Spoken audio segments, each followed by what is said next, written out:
आपको प्रॉब्लम ना करे बाद में। ठीक है, जैसे लेट सपोज मैंने एक छोटा सा आपके सामने एक डेटा बनाया लाइक इस तरीके से कि यहाँ पर जैसे हमने यहाँ पे, ठीक है, जैसे हमने एक डेटा बना दिया। हमने डेटा क्या बनाया है यहाँ पर कि आपके पास कॉस्ट ऑफ मशीन है, लेट सपोज कोई भी मशीन है, सही है, वो हमने खरीदी है लेट सपोज $120,000 की, सही है।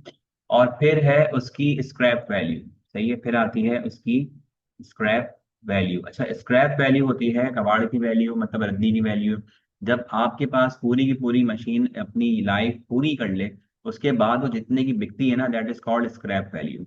और वो दी हुई है आपको 20,000, सही है ना। तो इस तरीके से ये चीज हो गई, और हमें बताया गया है सवाल में कि आपके पास इसकी लाइफ जो है वो है आपके पास 5 years, सही है ना, लाइफ है इसकी 5 years, ठीक है। अब देखें, यहां तक की बात आपको समझ में आ गई होगी। अब इसने कहा था कि ये जो मशीन ये खरीदता है, सपोज कर लें ये खरीदता है आपके पास जुलाई 31 को 2023 में, सही है ना, 2023 में इसने ये मशीन खरीदी है। अच्छा, अब वो ये कहता है कि जो बिजनेस है उसकी एक पॉलिसी है। वो कहता है कि पॉलिसी ये है कि they charge full year depreciation, they charge full year depreciation, full year depreciation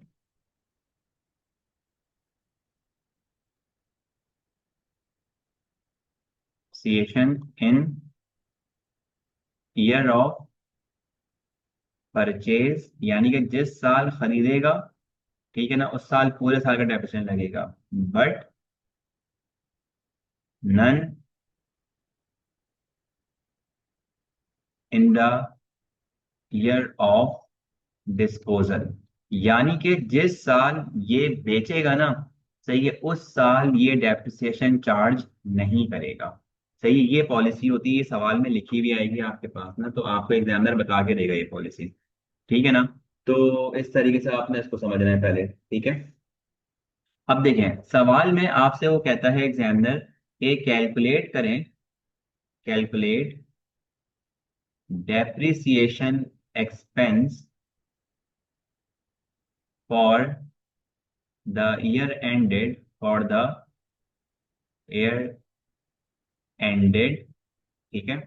आपके पास उसने कहा दिसंबर 31, यानी कि December 31, 2023, यानी कि उसने ये बता दिया कि आपने फाइनेंस सॉरी डेप्रिसिएशन कैलकुलेट करना है, सही है, कि कौन से साल के एंड पे, सही है, 20 December 31, 2023 पे। अच्छा, अब वो बताता है एग्जामिनर कि भाई मेथड कौन सा यूज करना है। ठीक है, तो मेथड अगर वो नहीं भी बताता ना, तो मैं पहचान लेता कि ये स्ट्रेट लाइन मेथड है, स्ट्रेट लाइन मेथड, सही है। अब मुझे पता कैसे चलता है कि स्ट्रेट लाइन मेथड है, देखें स्ट्रेट लाइन मेथड का फॉर्मूला मैंने आपको बताए थे कि क्या क्या होते हैं। देखें स्ट्रेट लाइन मेथड जो है SLM, ये होता है आपके पास कॉस्ट माइनस स्क्रैप वैल्यू, या आप इसको रेजिजुअल वैल्यू कह दें या सैल्वेज कह दें, स्क्रैप वैल्यू, ठीक है, डिवाइडेड बाय लाइफ। ये एक फॉर्मूला है इसका, या लाइफ ऑफ NCA लिख दीजिएगा, मसले वाली बात। ये एक फॉर्मूला ये होता है, ठीक है। इसी तरीके से एक फॉर्मूला होता है कॉस्ट डिवाइडेड बाय लाइफ। अगर किसी सवाल में आपको स्क्रैप वैल्यू नहीं दी हुई, तो आपके पास डायरेक्ट कॉस्ट को लाइफ से डिवाइड करता है, ठीक है ना। इसी तरीके से सम टाइम कॉस्ट को माइनस कराया जाता है स्क्रैप वैल्यू से, और multiply by rate of depreciation, ये सवाल में गिवन होता है। और सम टाइम आपने डायरेक्ट कॉस्ट को मल्टीप्लाई करा देना होता है रेट ऑफ डेप्रिसिएशन से, ये सवाल में गिवन होगा, ठीक है, अब देखिए कि चार तरीके से है ना हम स्ट्रेट लाइन मेथड को calculate, sorry, straight line method का फॉर्मूला यूज करके डेप्रिसिएशन निकाल सकते हैं। बट अगर मैं अपना सवाल देखूं तो मेरे सवाल के हिसाब से मेरे पास कॉस्ट है, ये रही, मेरे पास स्क्रैप वैल्यू है, ये रही, मेरे पास लाइफ है 5 साल। तो इसका मतलब ये हो गया कि मेरे लिए बेस्ट ऑप्शन क्या है कि मैं पहला ही वाला फॉर्मूला अप्लाई कर दूं। ठीक है ना। तो सिंपल, अब मैंने लिखा यहाँ पर December 31, 2023 इसका डेप्रिसिएशन। ठीक है ना। तो अब मैंने जाके सिंपल सा एक काम किया, मैंने जाके लिखा यहाँ पे कॉस्ट की जगह पे कॉस्ट है माइनस स्क्रैप वैल्यू। ठीक है, स्क्रैप वैल्यू और डिवाइडेड बाय लाइफ आ गया। सही है। अब देखें कॉस्ट कितनी है आपके पास, सवाल में कॉस्ट हमने हाईलाइट करी हुई है, मशीन की कॉस्ट या cost of NCA, that is 1,20,000, 120,000 minus आपके पास स्क्रैप वैल्यू है कितनी, 20,000। ठीक है ना। तो आपने जाके यहाँ पर लिख दिया कितना, 20,000। और आपके पास सवाल में लाइफ कितनी दी हुई है, 5 साल। ठीक है। अच्छा, अब एक चीज ध्यान में रखिएगा, अगर मैं ये देखूं कि ये मैंने मशीन खरीदी कब थी, तो ये खरीदी थी July 31 को, और मेरा फाइनेंशियल ईयर एंड कब हो रहा है, December 31 को। ठीक है, तो वैसे उसूलन देखा जाए तो अगस्त से लेके December 31 तक मशीन इस्तेमाल हुई है मेरे पास। ठीक है, July 31 तो काउंट भी नहीं करेगी ना। ठीक है, तो अगस्त फर्स्ट से लेके मेरे पास मशीन इस्तेमाल हुई दिसंबर तक, तो 5 महीने। मगर पॉलिसी ये कहती है कि भाई देखें, जिस साल मशीन खरीदी है ना, उस साल आपने डेप्रिसिएशन फुल चार्ज करना है। सही है ना। तो मसले वाली बात नहीं है कोई। तो डायरेक्टली आपने इसको आगे डिवाइड से, सॉरी, लाइफ से डिवाइड करा दिया। तो इसका आंसर मेरे हिसाब से जो आ रहा है वो होगा प्रोबेबली आपका 20,000। मुझे बताइएगा अगर कोई इसमें गलती है तो। ठीक है, ये वाली बात सबको अच्छी तरीके से समझ में आ गई या नहीं, ये बताइएगा।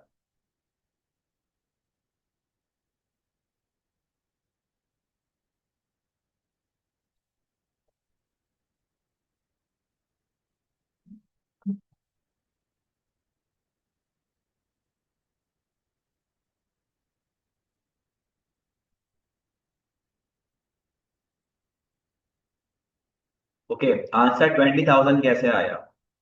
आपने 1,20,000 में से, 120,000 में से 20,000 माइनस कराया, तो यू विल गेट, आपके पास कितना आ जाएगा, 100,000। 100,000 को डिवाइड कराएं 5 से, 20,000 आंसर आएगा। चेक करके बताइएगा।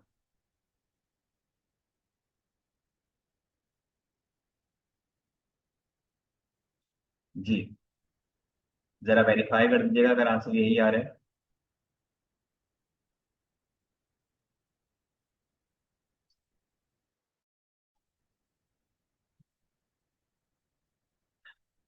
ओके, ठीक है। अब देखें आगे की बात समझते हैं इसके अंदर ना। अब देखें आगे की बात क्या है कि अब हमने सवाल में ये चीज तो कैलकुलेट कर ली। अब मैंने एक बात आपको समझाई कि भाई देखें आपने करना ये है कि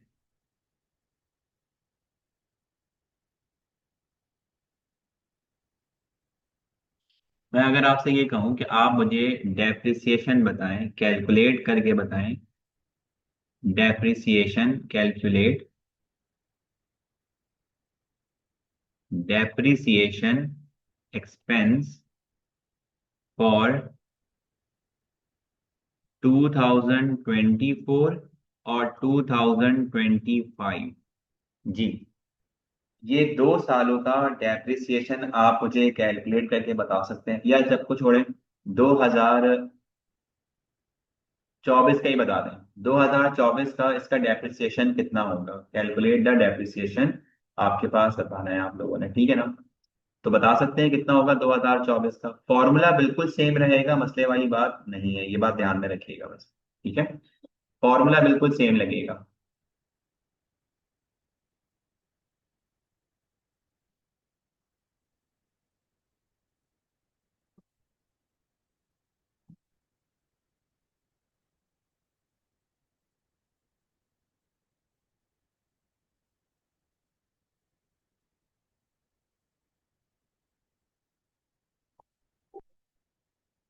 जी,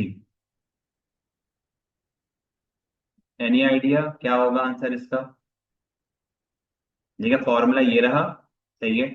अब मुझे, जैसे मैंने 2023 दिसंबर का निकाला ना, तो आप लोगों ने December 31, 2024 का बताना है मुझे, डेप्रिसिएशन। जी बताइएगा कितना आ रहा है, कैलकुलेट करके जल्दी से, शाबाश। फॉर्मूला ये लिखा हुआ, यही वाला फॉर्मूला लगेगा, सही है। और बताएं कितना आ रहा है।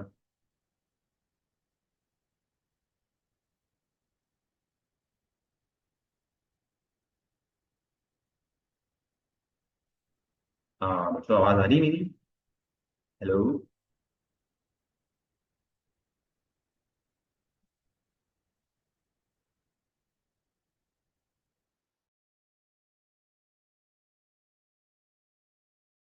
जी बेटा, कैलकुलेट कर लिया आप लोगों ने?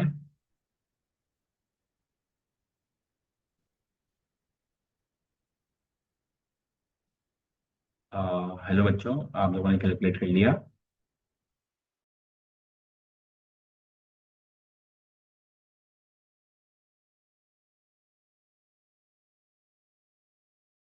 ओके, कोई मसले वाली बात नहीं है, समझा देता हूँ। जी बेटा, फातिमा, उसका आपने कर लिया कैलकुलेट? जी सर, मुझे भी नहीं समझ आया।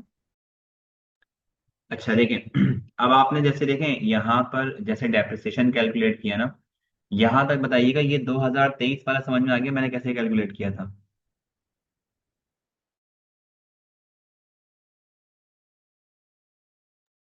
जी। ठीक है, अब देखिए 2024 के भी हमने निकालना है, तो देखिए बिल्कुल सेम तरीका होगा। देखिए कॉस्ट कितनी है हमारे पास, कॉस्ट है माइनस स्क्रैप वैल्यू है, डिवाइडेड बाय लाइफ है, ठीक है। तो आपने क्या किया, कॉस्ट लिखी कितनी, अगेन 120,000, 1,20,000, माइनस कराया फिर से 20,000 का scrap value, divided by life कितनी है आपके पास, 5 years, ठीक है ना? सही है। तो आपने क्या करा यहाँ पे, सबसे पहले जाके अगेन पहले ये लाख रुपए आ गए। जब आप 120,000 में से 20,000 माइनस कराएंगे, यू विल गेट 100,000, यानी कि 1 लाख रुपए। And you divided by the 5, तो आपके पास जो आंसर आएगा वो आएगा $20,000। ये बात बताइएगा, आप लोगों को समझ में आ गई इस तरीके से या नहीं, ये वाला पॉइंट बताएं आप।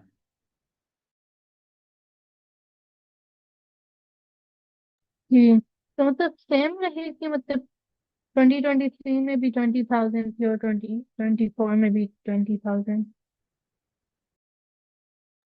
जी देखिए, स्ट्रेट लाइन मेथड की ये सबसे बड़ी खासियत ही यही है कि इसके अंदर आप 1 साल का डेप्रिसिएशन निकालें, 2 साल का निकालें, 10 साल का निकालें, 100 साल का निकालें, डेप्रिसिएशन हर साल का सेम आएगा।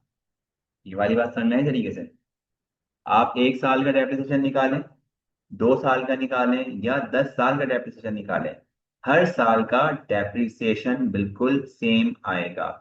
ठीक है, हाँ एक एक्सेप्शन है, ठीक है, और वो ये है कि अगर सवाल में ये कह दिया होता ना कि कैलकुलेट करता है ये बंदा डेप्रिसिएशन मंथली बेसिस पे, तो पहले साल का अलग होता डेप्रिसिएशन, फिर उसके बाद आने वाले जितने भी साल हैं, यानी कि ईयर 2, ईयर 3, ईयर 4, ईयर 5, जितने भी साल होते, सबका आंसर 20,000 आता।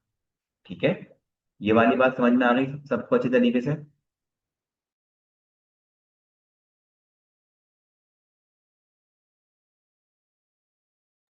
जी। जी ठीक है ना। अब देखें, अब अगर हम आपसे एग्जामिनर की एक फरमाइशी प्रोग्राम मांगे, अगर हम कहेंगे भाई एग्जामिनर ये कहता है कि अब आपने क्या करना है, उसका एक फरमाइशी प्रोग्राम कंप्लीट करना है, सही है ना? अच्छा, अब वो फरमाइशी प्रोग्राम क्या है वो समझते हैं। देखिए आपसे वो कहता है कि मेक एन अलाउंस, या sorry make an account for, make या ड्रॉ टी, या account for provision for depreciation, draw account for provision for depreciation provision for depreciation for the year ended, अच्छा sorry, provision for depreciation and depreciation expense, and depreciation expense for the year ended, ठीक है, December 31st 2023 और 2024, ठीक है। अब आपने ना इसको बहुत ध्यान से समझना है, जब भी वो ये वर्ड यूज कर लेना ड्रॉ द अकाउंट का मतलब, तो उसका मतलब ये है कि हमने टी अकाउंट बनाना है।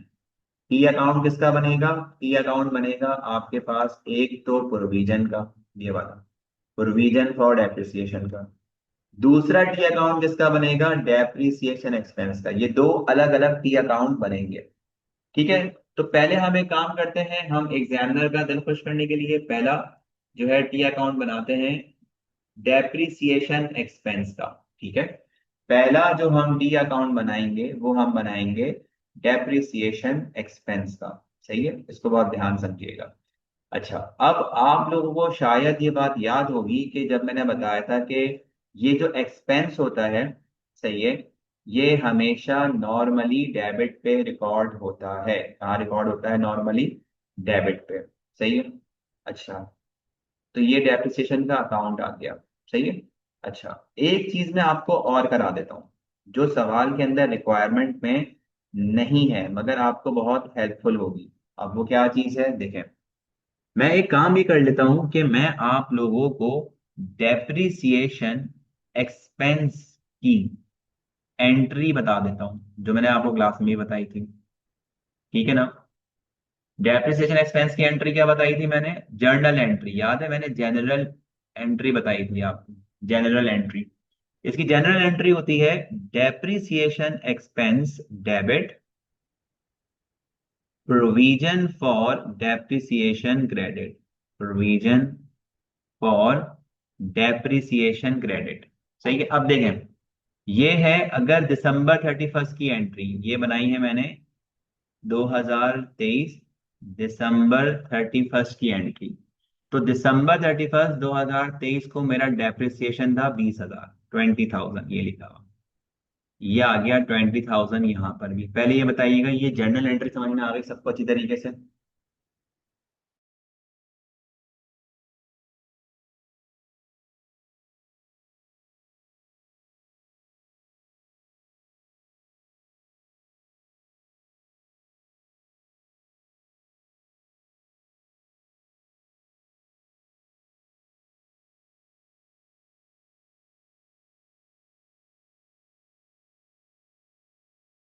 उसको आपको भी समझ में आ गई तरीके से, ठीक है। अब देखें, इस जर्नल एंट्री में ये पहले हमने काम किया, अब मैं इसकी एक और एंट्री बनाऊंगा दैट इज कॉल्ड आपके पास ट्रांसफर टू इनकम स्टेटमेंट या चार्ज टू इनकम स्टेटमेंट। ये एंट्री तो आ गई थी जर्नल एक्सपेंस की ना, ठीक है ना। बट अब जो मैं बना रहा हूं वो बनेगी आपके पास चार्ज टू इनकम स्टेटमेंट की, ठीक है, या आपके पास ट्रांसफर टू इनकम स्टेटमेंट, जो चाहे आप पढ़ लें, उसको एक ही चीज होती है, transfer to income statement. I S stand for income statement, ये आ गई। अब इसकी एंट्री क्या बनती है ये भी मैंने आपको याद होगा, मैंने बताया था इसकी एंट्री होती है इनकम स्टेटमेंट में आई एस लिख रहा हूँ क्योंकि मैं टीचर हूँ, मेरे पास ये ऑप्शन है शॉर्ट फॉर्म लिखने का। आप लोगों को पूरा इनकम स्टेटमेंट का वर्ड लिखना होगा, ठीक है ना। इनकम स्टेटमेंट डेबिट होगा और डेप्रिसिएशन एक्सपेंस आपका क्रेडिट हो जाएगा, ठीक है। तो अमाउंट यही आएगी 20,000 और 20,000, ठीक है। तो ये आपका डेबिट आ गया, ये आपका क्रेडिट, इसी तरीके से ये डेबिट आ गया, ये क्रेडिट। अब देखें, यहां पर आपने सबसे पहले आगे लिखी डेट और ईयर के साथ 2023 December 31st, ठीक है। इधर भी लिख दिया आपने 2023, सही है, December 31st, ये आपने एड्रेस लिख दिया। अब देखें, पहली एंट्री में डेप्रिसिएशन क्या हो रहा है? डेबिट। देखिए मैंने आपको बताया था ना टी अकाउंट होता है ना, ये टी अकाउंट का डेबिट साइड होता है, ये होता है क्रेडिट साइड। तो देखें टी अकाउंट, सॉरी, इस एंट्री में डेबिट हो रहा है डेप्रिसिएशन का अमाउंट 20,000 से। तो सबसे पहले जाके तो मैं 20,000 लिख दूंगा एज इट इज। उसके बाद मुझे लिखना होता है डिटेल्स, यानी कि रीजन। ठीक है ना? तो टी अकाउंट में ना हमेशा अपोजिट रीजन आता है या अपोजिट डिटेल्स आती हैं। यानी कि अगर आपका डेप्रिसिएशन डेबिट हो रहा है ना 20,000 से, तो इसका रीजन क्या है? इसका रीजन ये है कि प्रोविजन फॉर डेप्रिसिएशन आपका क्रेडिट हो रहा है। प्रोविजन फॉर डेप्रिसिएशन आपका क्रेडिट हो रहा है। ये पहली एंट्री रिकॉर्ड हो गई। ये वाली एंट्री मैंने रिकॉर्ड कर ली। देखिए डेबिट हो रहा था, मैंने पहले अमाउंट लिखी, अमाउंट लिखने के बाद मैंने रीजन लिखा। इसी तरीके से देखिए ये लिखा हुआ ट्रांसफर टू इनकम स्टेटमेंट की एंट्री है। तो इसमें डेप्रिसिएशन क्या हो रहा है? क्रेडिट। अब देखिए ये टी अकाउंट है, ये इसकी क्रेडिट साइड है। अगेन सबसे पहले आके मैंने यहाँ पर अमाउंट लिखी 20,000 रुपए। अब डेप्रिसिएशन क्रेडिट हो रहा था, इसीलिए मैंने यहाँ पर 20,000 रुपए क्रेडिट पे जाके लिख दिया। अब इसका रीजन क्या है? रीजन है इनकम स्टेटमेंट, कि मैंने अपना एक्सपेंस को ट्रांसफर कर दिया इनकम स्टेटमेंट में, और ये बन गया इसका टी अकाउंट कंप्लीट। मुझे बताइएगा अगर इसमें कोई भी परेशानी आ रही है, कोई मसला आ रहा है, तो प्लीज बताएं।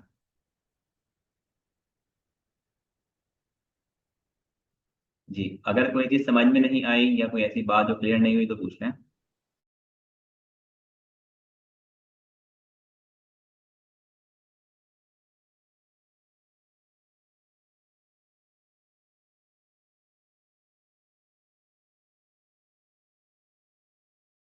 जी बेटा, आप तीनों को अच्छी तरीके से समझ में आ गया ये?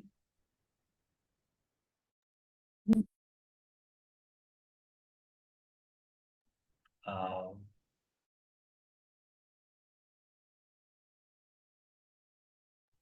ठीक है बेटा, ये वाली बात क्लियर हो गई तरीके से आपको। अच्छा, अब आते हैं, ये देखें, अभी जो हमने रिकॉर्डिंग करी थी ना, ये वाली करी थी हमने 2023 के बारे में। अभी तक हमने ना 2023 के बारे में रिकॉर्डिंग करी है, इस वाली की। अब आते हैं 2024 में। देखिए 2024 के लिए भी ना आपको कोई अलग एंट्री नहीं या टी अकाउंट ड्रॉ करना। आपने इसी टी अकाउंट में जाके सिंपल सा एक काम किया। यही टी अकाउंट है, कोई परेशानी वाली बात नहीं। आपने इसमें 2024 लिख दिया, December 31, सही है। 2024 December 31, सही है ना? अब देखें, आपने ये बात ऊपर ऑब्जर्व करी थी ना कि डेप्रिसिएशन जो 2024 का आया था, ये था 2024 आपका। 2024 का भी डेप्रिसिएशन कितना आ रहा था? 20,000। ये वाली बात से एग्री करेंगे? ठीक है। तो जब मैं 2020 सॉरी 2024 की एंट्री बनाऊंगा, सही है, तो मैं 2024 की भी वही एंट्री बनाऊंगा। सही है। अब देखें, जाके मैंने क्या करा 2024 का।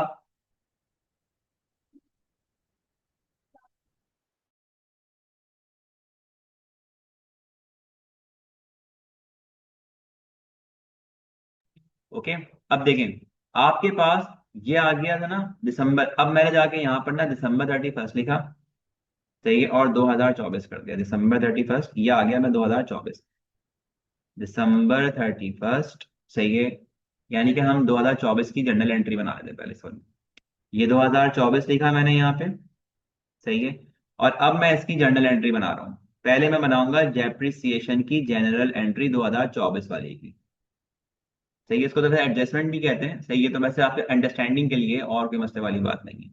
तो जर्नल एंट्री बनेगी इसकी किस तरीके से? अगेन आपने लिखा डेप्रिसिएशन एक्सपेंस डेबिट 20,000 से, यह आ गया डेबिट पर और यह आ गया क्रेडिट। और क्रेडिट क्या होगा? Provision for depreciation, provision for depreciation. ये कितना आ जाएगा? 20,000 एज इट इज। ठीक है ना?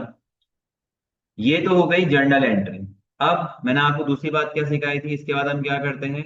चार्ज टू इनकम स्टेटमेंट या ट्रांसफर टू इनकम स्टेटमेंट। 2024 के अंदर ही ट्रांसफर टू इनकम स्टेटमेंट की entry, transfer to income statement. अब ये एंट्री बनाऊंगा मैं। अब इस एंट्री के लिए मैं क्या करूंगा? मैंने इस एंट्री के लिए क्या काम किया? मैंने लिखा इनकम स्टेटमेंट डेबिट और डेप्रिसिएशन एक्सपेंस क्रेडिट। सही है ना, ये आ गया डेबिट 20,000 रुपये इनकम स्टेटमेंट से, और ये आ गया क्रेडिट 20,000 रुपये। सही है, ये हो गई बात, आई होप क्लियर यहाँ तक सबको। उसके बाद अब जाके मैं इसको यहां पर रिकॉर्ड करूंगा। मैंने इस टी अकाउंट की लाइन को थोड़ा सा और एक्सटेंड किया, लंबा किया, खींच दिया। तो उसके बाद फिर अब मैंने क्या फिर लिख दिया सिंपल सा कि भाई डेप्रिसिएशन एक्सपेंस जो है, सही है, डेप्रिसिएशन एक्सपेंस जो है, सॉरी, यहाँ पे डेबिट होगा ना। यहाँ पर देखें, पहली एंट्री में डेप्रिसिएशन हो रहा है डेबिट, ये देखें ये डेबिट हो रहा है, और ये टी अकाउंट है, टी अकाउंट की ये डेबिट साइड है। तो मैंने जाके यहाँ पर सबसे पहले लिखा 20,000 रुपये, यानी कि $20,000, ये लिख दिया। उसके बाद मैं रीजन लिखता हूँ। रीजन क्या होता है? Provision for depreciation. फिर उसी की अगली ट्रांजैक्शन में जाके देखें, हमने इनकम स्टेटमेंट में ट्रांसफर किया तो डेप्रिसिएशन क्या हो रहा है? क्रेडिट। तो ये क्रेडिट हो रहा है, तो मैंने यहीं पर क्रेडिट साइड पर आके लिखा टी अकाउंट में $20,000, और यहाँ रीजन लिख दिया इनकम स्टेटमेंट। ठीक है जनाब। अब एज आई टोल्ड यू, मैंने आपको पहले ये बात बता चुका हूं कि एक्सपेंसेस का कभी भी बैलेंस बीडी सीडी नहीं बनता। एक्सपेंस का रूल है मैचिंग प्रिंसिपल का। मैचिंग प्रिंसिपल कहता है भाई, जिस साल का एक्सपेंस है उसी साल रिकॉर्ड करो और खत्म कर दो, अगले महीने या अगले साल ट्रांसफर करने की जरूरत नहीं है। बताइए यहां तक का सारा काम अच्छे तरीके से क्लियर है या कोई सवाल है अभी भी जहन में?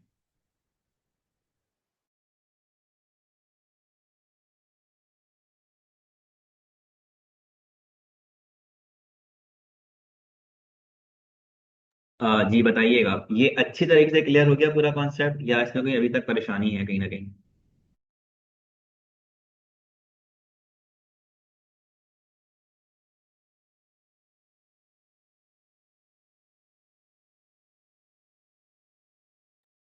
जी बेटा, आप सबको क्लियर हो गया ना? ठीक है, अच्छा। ये तो हमने कर लिया डेप्रिसिएशन एक्सपेंस का खेल। अब आते हैं दूसरा, जो था प्रोविजन, जो अभी तक हमने बनाया नहीं है। अब हमने बनाना है प्रोविजन का अकाउंट। ये तो डेप्रिसिएशन एक्सपेंस का अकाउंट बन गया था, अब हमने बनाना है प्रोविजन का। सही है, तो आपने जाके यहाँ पर प्रोविजन का अकाउंट ड्रॉ कर दिया। सही है, अब हम बनाएंगे प्रोविजन का अकाउंट। अच्छा, एक बात याद रखिएगा, प्रोविजन जो होता है मैंने आपको बताया था ना, ये होता है contra to non current asset. ठीक है, प्रोविजन फॉर डेप्रिसिएशन जो है ना, इसकी जो नेचर है ये होता है Contra non current asset account. ठीक है ना, क्योंकि ये हमारी नॉन करंट एसेट्स की वैल्यू को खत्म करता है, कम करता है। तो एसेट्स नॉर्मली कहाँ रिकॉर्ड होता था? डेबिट पे, याद है ना? एसेट जो है वो नॉर्मली रिकॉर्ड होता है डेबिट पे, मैंने आप लोग को बताई भी है ये बात। Normally is on debit record. तो प्रोविजन जो है ना, प्रोविजन प्रोविजन फॉर डेप्रिसिएशन, ये है कॉन्ट्रा, यानी कि इसके अपोजिट काम करने वाला। तो कॉन्ट्रा इन नेचर का मतलब ये है कि जैसे एसेट नॉर्मली डेबिट रिकॉर्ड होता है, तो कॉन्ट्रा, सॉरी, प्रोविजन चाहे वो डेप्रिसिएशन का हो, चाहे वो इररिकवरेबल डेट का, या डाउटफुल डेट भी हम कहते हैं, ये कॉन्ट्रा होता है, और इसका बैलेंस बीडी हमेशा क्रेडिट पे रिकॉर्ड होता है। इसका बैलेंस बीडी, यानी कि ब्रॉड डाउन या ओपनिंग बैलेंस, हमेशा क्रेडिट साइड पे रिकॉर्ड होता है, और एसेट का बैलेंस बीडी या ओपनिंग बैलेंस हमेशा डेबिट पे आता है। तो एज आई टोल्ड यू कि आपके पास provision for depreciation,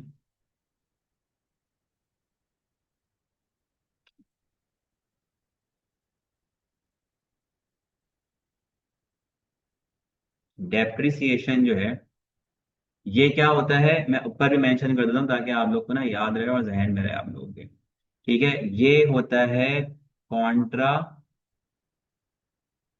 to non current assets. ठीक है ना, ये होता है contra to non current assets. अब देखिए एक बात को बहुत ध्यान से समझिएगा।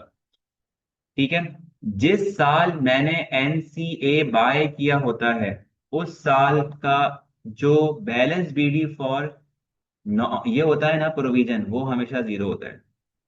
जिस साल मैंने खरीदा होगा। अब जैसे देखें, हमने ये खरीदा था 2023 में, याद होगा आपको, ठीक है ना। आपने ये एसेट खरीदा था 2023 में जुलाई 31 को।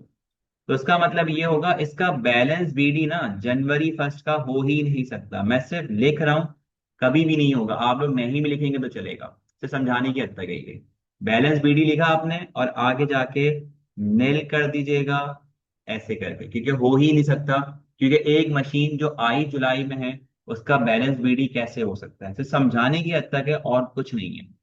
फिर याद रखिएगा, अब हम क्या करेंगे, जाके देखेंगे जहन सॉरी गौर से, कि 2023 में हमारे पास प्रोविजन फॉर डेप्रिसिएशन क्रेडिट हुआ था या नहीं। अब देखें, ये है ईयर 2023, ये 2023 का ईयर है। इसमें जाके देखें, ये एंट्री बनी हुई है आपके पास। हाँ जी, देखें इसमें जाके देखें, ये एंट्री बनी हुई है आपके पास, ये लिखा हुआ है प्रोविजन। सही है। प्रोविजन फॉर डेप्रिसिएशन आपका कहाँ आ रहा है, क्रेडिट साइड पे आ रहा है, देखें एंट्री में। जब इस एंट्री में क्रेडिट साइड पर आ रहा है ना, तो टी अकाउंट में भी ये हर हाल में कहाँ आएगा, क्रेडिट साइड पर आएगा। ठीक है। तो आपने जाके इसको क्रेडिट पे रिकॉर्ड करना है 20,000 को, सबसे पहले तो। अब जब ये क्रेडिट हो रहा है प्रोविजन, तो आपने 20,000 रुपये लिख दिए एज इट इज जाके। यहां आपने लिख दिया December 31। सही है ना। तो रीजन क्या होगा, रीजन होगा सिंपल, डेप्रिसिएशन एक्सपेंस। ठीक है, ये चीज आ गई। इसी तरीके से जब हमारे पास ना इसका कोई इस साइड पे बैलेंस नहीं है, कोई वली वारिस नहीं है इसका, इस साइड पर ना कुछ भी नहीं है इसका। ठीक है ना। याद रखिएगा, टी अकाउंट जो होता है ना, ये एक बैलेंसिंग फिगर टाइप की चीज होती है, मतलब इसके दोनों साइड हमेशा बराबर होने चाहिए। अब याद रखिएगा, ये एक तराजू की तरह होता है। तराजू समझते हैं ना आप लोग, क्या होता है, सब्जी वगैरह खरीदते हैं ना जैसे आप लोग। तो जैसे अगर आप डिजिटल, उसके पास वेइंग मशीन नहीं है, सपोज करें, उसका तो बाट नहीं होते, बट्टे रखे हुए होते हैं लोहे के ना, वैसी एक मशीन है। तो उसको क्या करना होता है कि दोनों साइड पे ना इक्वल वेट करना होता है। तो यही काम टी अकाउंट करता है। जैसे देखें, आप अगर नोट करें, इसकी जो ये वाली डेबिट साइड है और ये क्रेडिट साइड है। अब देखें, क्रेडिट साइड जो है ना, ये 20,000 रिकॉर्ड करती है, यहाँ पर लिखा हुआ है कुछ अमाउंट। और ये पूरी की पूरी डेबिट साइड आपकी ब्लैंक है। तो आपने पहले काम किया, आपने इस बट्टे में जाके रख दिया 20,000 का वेट, यानी कि $20,000 आपने आगे लिख दिया दैट इज। और यहां पर भी आपका वेट $20,000 का ही होना चाहिए, यानी कि ये साइड भी $20,000 ही होनी चाहिए, वरना टी अकाउंट बैलेंस नहीं होगा। तो जब हम इसको बैलेंस करेंगे ना, तो हम लिखेंगे December 31 बैलेंस सीडी। क्योंकि अब मुझे इसको बैलेंस करने के लिए हर हाल में यहाँ पर $20,000 रखने हैं, अदरवाइज ये साइड बैलेंस नहीं होगी। ठीक है ना। तो ये हो गया इसका बैलेंस सीडी। ठीक है। अब बैलेंस सीडी का मतलब ये होता है कि जब ये साल खत्म हुआ 2023, तो मेरा नॉन करंट एसेट अपनी $20,000 की वर्थ लूज कर चुका है। ये इसका मतलब ये होता है। अब जाहिर सी बात है, ये contra to non current asset है, तो जब इसका बैलेंस सीडी होगा ना, तो ये इसका बैलेंस बीडी भी होगा। इसका अमाउंट ट्रांसफर होता है। याद रखिएगा, अमाउंट ट्रांसफर तीन चीजों का होता है, कैपिटल, लायबिलिटी और एसेट का। इन तीनों का अकाउंट हम अगले साल ट्रांसफर करते हैं। तो मैंने जाके यहाँ पे लिखा January 1, 2024। अब ये देखें, ये बैलेंस सीडी मतलब कि पिछले महीने का क्लोजिंग है। इस साल का बैलेंस बीडी ये हो जाएगा $20,000। जब साल शुरू हुआ, तो प्रोविजन के मेरे पास ऑलरेडी $20,000 रखे हुए हैं। सही है। जैसे देखा, पिछले साल बैलेंस बीडी जनवरी को नल था, इस दफा मेरे पास 24,000, सॉरी 2024 जनवरी में ये अमाउंट अभी 20,000 का है। ये आ गया। अब इसके बाद मैंने क्या करना है, ये लिखा हुआ है प्रोविजन फॉर डेप्रिसिएशन। देखें, ये 2024 का ईयर है, ये 2024 का ईयर है। अब मैंने इसका प्रोविजन रिकॉर्ड करना है। ये देखें, ये रहा, ये प्रोविजन फॉर डेप्रिसिएशन आ गया। सही है। तो मैंने जाके यहाँ पे लिखा 20,000 एज इट इज, यहां पे लिखा December 31, और यहां लिख दिया मैंने इसका जाके इनकम स्टेटमेंट, यानी कि sorry depreciation, not income statement. ये मैं आपको बताऊंगा मैं क्यों लिख रहा हूं, ताकि आप लोग कंफ्यूज ना हो। ये आ जाएगा डेप्रिसिएशन एक्सपेंस, इसका रीजन। अब देखें, साल शुरू हुआ, 20,000 का प्रोविजन था। सही है, साल के दरमियान मैंने प्रोविजन लगाया 20,000, तो टोटल मिला के प्रोविजन कितना हो गया? 40,000 का। ठीक है, प्रोविजन कितना हो गया? 40,000 का। तो मैंने 40,000 दोनों साइड पे लिख दिया। अब ये जो साइड है यहाँ पे कुछ भी नहीं है, ये ब्लैंक साइड है, तो बैलेंस से फिगर लाने के लिए मैंने 40,000 रुपये फिर लिखा। ये कहलाएगा मेरा बैलेंस सीडी दिसंबर 31st 2024। ठीक है ना? ये आ गया